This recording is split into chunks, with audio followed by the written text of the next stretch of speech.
Day dum dum dum dum dum dum dum dum. Day Gama legenda, Gama legenda, Gama legenda, Gama.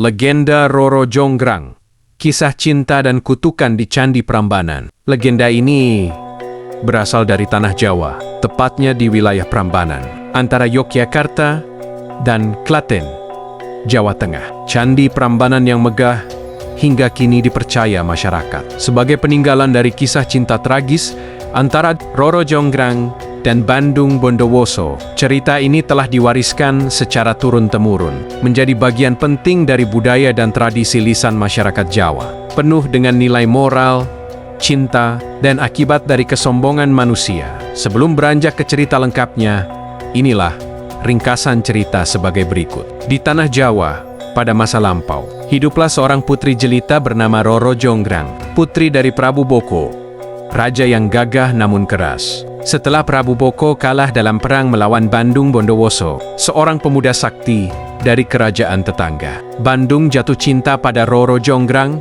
dan ingin memperistrinya. Namun sang putri menolak halus dan memberi syarat mustahil, membangun 1000 candi dalam satu malam. Dengan bantuan pasukan jin, Bandung hampir menyelesaikan tugas itu. Panik, Roro Jonggrang menipu dengan menumbuk lesung dan menyalakan api di timur, seolah fajar telah tiba. Jin-jin pun pergi, mengetahui dirinya ditipu.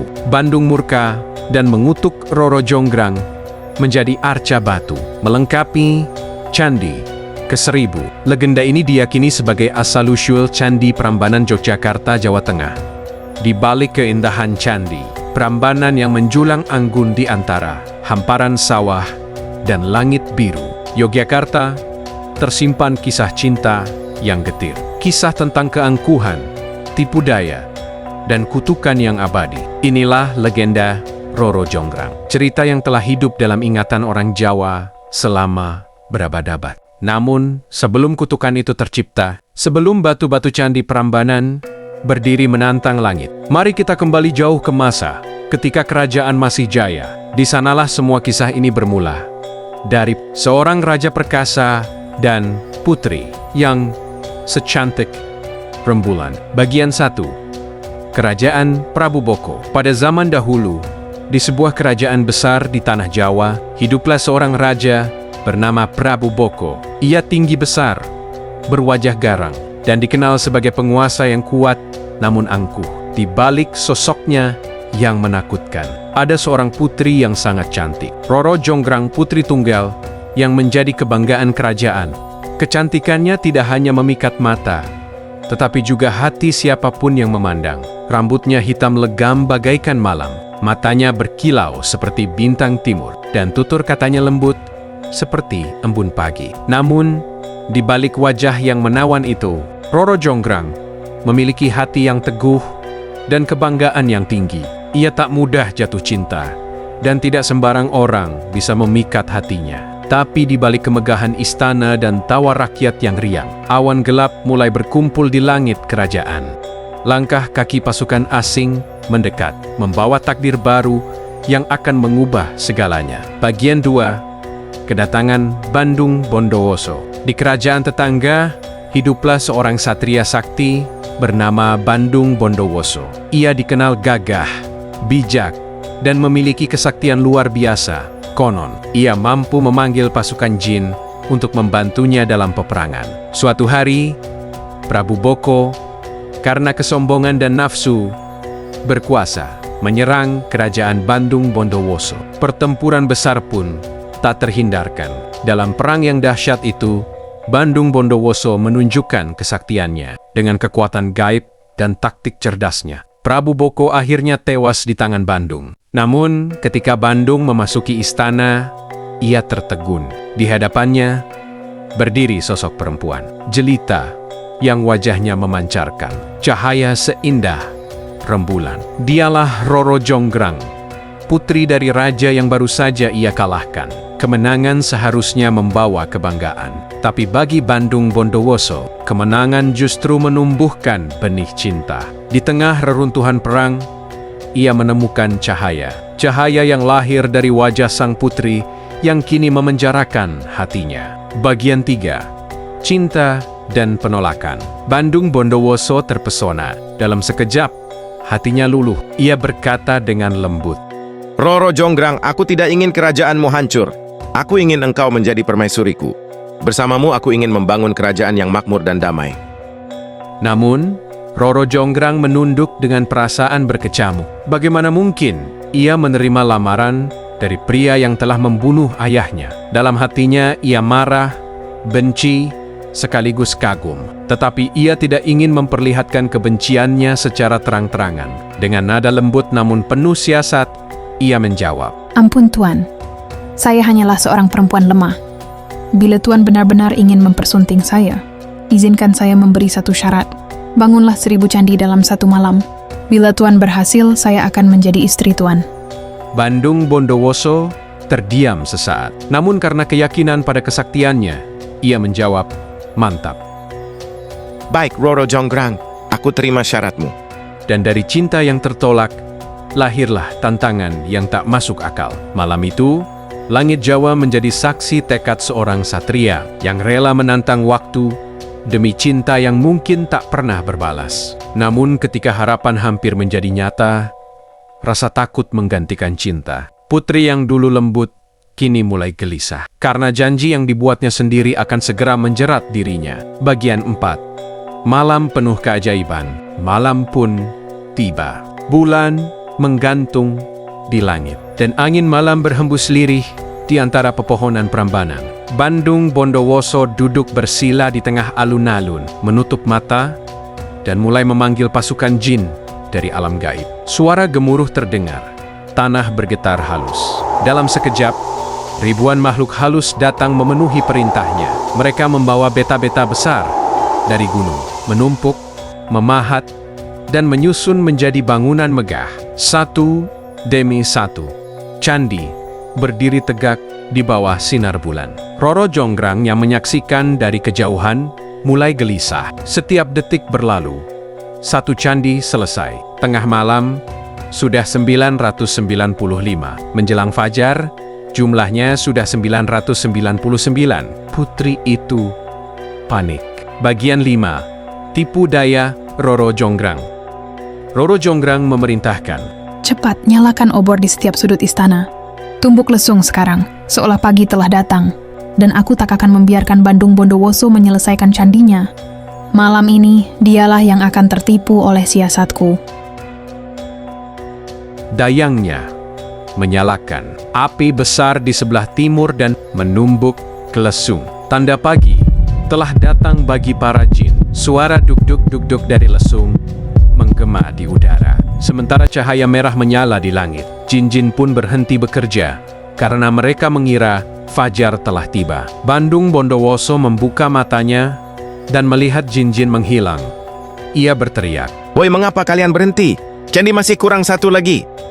namun semua makhluk halus sudah lenyap kembali ke dunia gaib. Ia hanya berdiri sendiri di antara 999 candi yang berdiri megah. Dan di saat fajar palsu menyinari bumi, kebohongan pun terungkap. Dari cinta yang dikhianati, amarah yang tak terbendung meledak, mengubah kasih menjadi kutukan, dan keindahan menjadi batu. Bagian 6. Kutukan abadi. Bandung menatap Roro Jonggrang dengan mata membara, karena ia tahu ini semua tipu daya. Dengan suara berat penuh kemarahan, ia berkata, Roro Jonggrang, engkau bukan hanya cantik, tapi juga licik. Engkau mempermainkan cintaku. Roro Jonggrang terdiam. Ketakutan mulai menyelimuti hatinya. Bandung melangkah maju dan mengangkat tangannya tinggi ke langit. Kalau begitu, wahai Roro Jonggrang, lengkapi sendiri candiku yang ke-1000 itu. Dalam sekejap, angin berputar kencang.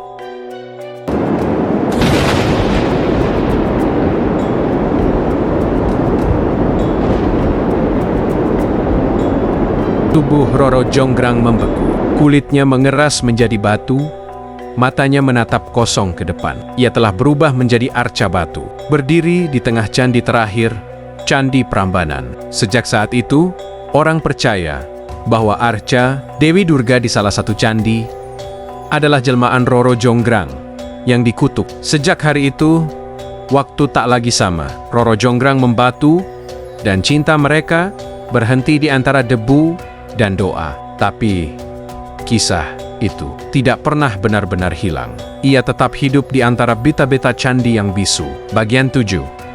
Warisan dari sebuah kutukan. Waktu pun berlalu. Kerajaan Prambanan runtuh dan berganti masa. Namun di antara reruntuhan itu, berdiri deretan candi yang megah, bukti kisah cinta tragis yang abadi. Masyarakat Jawa percaya bahwa candi Prambanan adalah simbol dari cinta yang tidak kesampaian, dari janji yang diwarnai tipu daya, dan dari kesaktian yang akhirnya kalah oleh kecurangan. Setiap batu di sana seakan menyimpan jejak air mata. Roro Jonggrang dan Amarah Bandung Bondowoso, setiap pahatan relief menceritakan tentang kesetiaan, cinta, dan akibat dari kebohongan. Dari legenda yang lahir dari air mata dan amarah, kita menemukan cermin kehidupan, bahwa di balik setiap keindahan selalu ada kisah yang mengajarkan tentang cinta, kejujuran, dan penyesalan. Bagian 8, nilai filosofis dan pesan moral dari legenda ini. Kita belajar bahwa cinta sejati tidak dapat dibangun di atas kebencian dan tipu daya. Roro Jonggrang mungkin ingin mempertahankan kehormatan dan kesuciannya, tetapi caranya yang licik justru menghancurkan segalanya. Bandung Bondowoso, meski sakti, kalah oleh emosi dan amarah. Keduanya menjadi simbol dua sisi manusia, cinta dan dendam, kesetiaan dan kesombongan. Dalam budaya Jawa, kisah ini mengajarkan keselarasan antara hati, pikiran, dan perbuatan. Bahwa dalam kehidupan, kejujuran dan ketulusan adalah fondasi yang jauh lebih kuat daripada kekuatan dan kecantikan. Cinta yang lahir dari dendam akan membawa kehancuran, dan tipu daya sekecil apapun akan berbalik menjadi kutukan dan karma bagi yang melakukan tipu daya. Kini, setiap kali mentari terbit di balik menara Candi Prambanan, masyarakat masih percaya bahwa arwah Roro Jonggrang bersemayam di sana, menjaga, menyesali, dan menjadi saksi abadi dari cinta yang tak pernah selesai. Candi Prambanan bukan sekadar batu dan relief. Ia adalah puisi batu tentang cinta dan kutukan, tentang keindahan yang lahir dari penyesalan, dan tentang legenda yang hidup abadi di hati manusia Jawa. Pesan moral, nilai filosofis dari cerita legenda Roro Jonggrang ini. 1. Kejujuran lebih berharga daripada kecantikan dan kesaktian. Tipu daya hanya membawa penderitaan, bahkan kepada diri sendiri. 2. Amarah menghancurkan cinta sejati. Bandung Bondowoso dikalahkan bukan oleh musuh, tetapi oleh amarahnya sendiri. 3. Cinta tidak bisa dipaksakan. Kasih sejati lahir dari ketulusan hati, bukan dari kekuatan atau kesaktian. 4. Kisah ini mengajarkan keselarasan antara rasa dan logika. Dalam pandangan filsafat Jawa, keseimbangan hati adalah kunci kehidupan yang damai, dan begitulah akhir dari kisah. Roro Jonggrang, seorang putri yang kecantikannya tak hanya memikat hati manusia, tetapi juga mengubah takdir sebuah kerajaan. Dari cinta yang berujung kutukan, lahirlah legenda yang menembus waktu. Candi Prambanan bukan sekadar batu yang tersusun megah, melainkan saksi bisu dari cinta yang tak tersampaikan dan keangkuhan yang berujung penyesalan. Setiap batu di sana seolah berbisik tentang dua hati yang tak pernah bersatu. Satu karena cinta, satu karena kecurangan. Dan dari sanalah kita belajar bahwa cinta tanpa kejujuran hanya melahirkan kesedihan, sedangkan kesetiaan tanpa keikhlasan hanyalah bayangan yang tak pernah nyata. Legenda ini mengingatkan kita bahwa setiap keputusan yang diambil dengan ego akan menorehkan jejak luka yang abadi. Namun juga bahwa dari kisah pahit pun lahir keindahan yang dikenang sepanjang masa. Jika kamu merasa kisah ini menyentuh hatimu, tekan tombol suka, berlangganan channel Gema Legenda, dan bagikan video ini agar kisah-kisah klasik Nusantara tetap hidup di hati generasi masa kini. Karena di balik setiap legenda selalu ada pesan kehidupan yang tak lekang oleh waktu. Roro Jonggrang bukan sekadar dongeng. Ia adalah cermin dari cinta, tipu daya, dan karma yang abadi. Terima kasih sudah menonton video ini dari awal hingga akhir. Sampai jumpa. Gamma legenda, gamma legenda, gamma legenda, gamma